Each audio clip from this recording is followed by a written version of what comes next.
up the account of last night.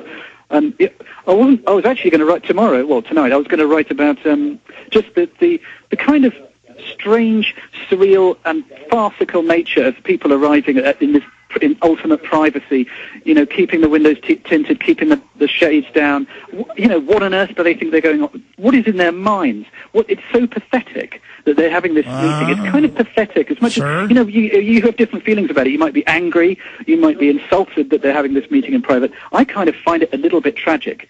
Mr. Skelton, they've stolen $14.8 trillion in 7 months of U.S. taxpayer money. The global banking ministers are meeting. They've stolen $10 trillion from Europe and England together. It would be tragic if they didn't control the military. We have Bilderberg Group, Club of Rome documents, sir. They're calling for world population reduction.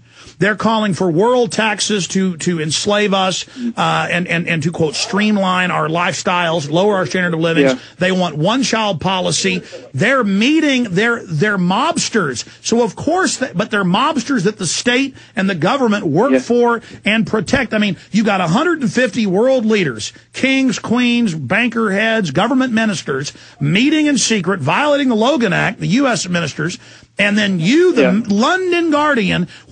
Is it the Guardian in the top 5 newspapers or is it the top 10? Oh, yeah, I mean, it's one of the big broadsheets, so it's, what, top 5? But I mean, the London Guardian is the biggest paper in Europe. I mean, I know that because I've been to Europe. No, that's the paper you see everywhere. No, in fact, pull up. I mean, I should point out, I'm not really, I'm not a journalist. I'm a writer. I write jokes about, Amy Whitehouse and, for a living. No, that's why they sent you, because they thought you wouldn't be able to recognize what was really happening, but I think you're a smart guy. With respect, that's not what happened. I was aware that they weren't going to send anyone, and no one was writing about this. So I approached them, and I said, under the cover, of wanting to make a few jokes about it, I said, why don't I go over and cover this? They said, okay, that sounds funny. So, I've started to be able to, just, I hope in my small way, raise a little bit of awareness about this, because you would not believe the lack of awareness and the lack of just basic knowledge or even caring about this situation and about, global power structures. There is just such ignorance. It's unbelievable. Yeah, let me throw this in. They just walked in with a bunch of mainstream articles out of Greece, England, you name it. Yes, there are members of the State Department and others on record meeting in Greece this weekend. So all these Obama people are going over to Greece, but then the news won't say they're there because it's a felony. Now, Rick Perry, in 2007, he's the first to ever arrogantly tell the Dallas Morning News he was going to Bilderberg.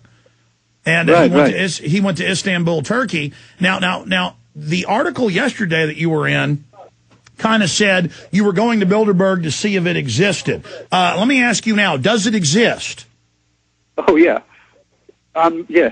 100. I mean, do those police... 100,000%. Do those police exist that took you to jail? Well, yeah. I'm calling from the police station. You know how many times I've been in a police station in my life? Twice.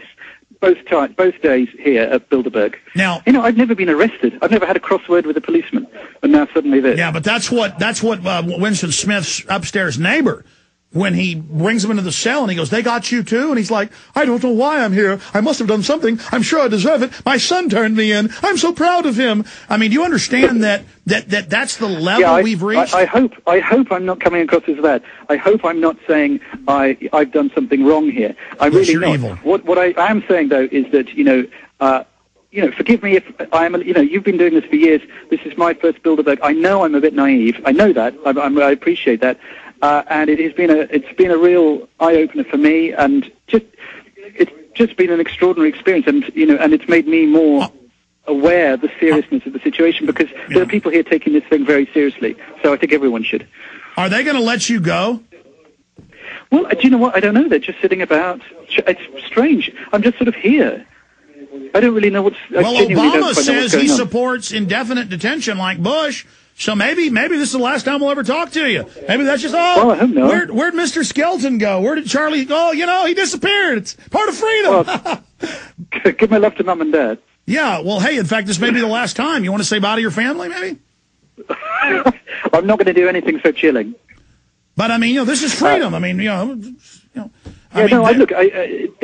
is, also, on a serious note, this is the first time I've experienced, you know, in a very, very real, visceral way, the withdrawal of freedoms. And just the other day, I know on a related note, I found out that the EU had stopped a number of basically limited the number of seeds that you can sell legally to members of the public in the UK. This is a directive from Europe, so they're limiting the number of seeds. I was trying to buy some heritage seed varieties. I suddenly found out I couldn't unless I became a member of a seed club, and I suddenly thought, God, this is it. My freedom here. No, we went on air. We keep telling listeners that all over they're buying up the heirloom seeds, putting them in UN armored vaults. You can hardly get them. They're trying. Listen, there are a bunch of U.S. cities in Oklahoma, Oregon, you name it. One of them's Tulsa, Oklahoma, where they want to make you get a license to have a garden. I mean, we're in a prison, folks. These people mean business. I'm sorry. Go ahead about your point about the seeds.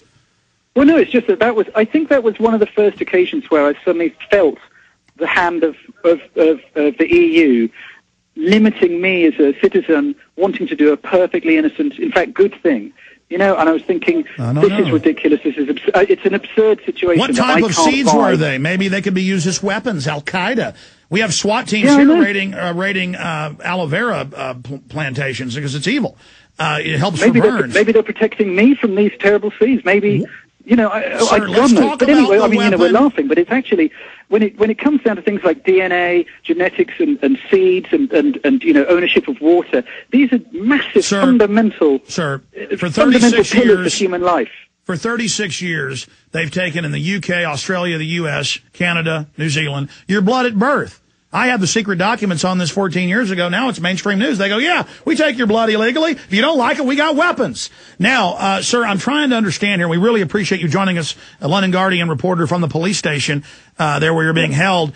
Can you tell us what police station you're being held in case this is the last time you're seen? Well, I guess I can't even say it's the one that sounds a bit like Volugamini. It's where the place. It's the police station local to the hotel resort that they've taken over for Bilderberg. And the hotel is located where outside Athens? It's about 20 kilometers outside Athens on the Riviera, they call it. Beginning with V, and I can't say it, Volugamini or something. And so that's where I am, and I can see that.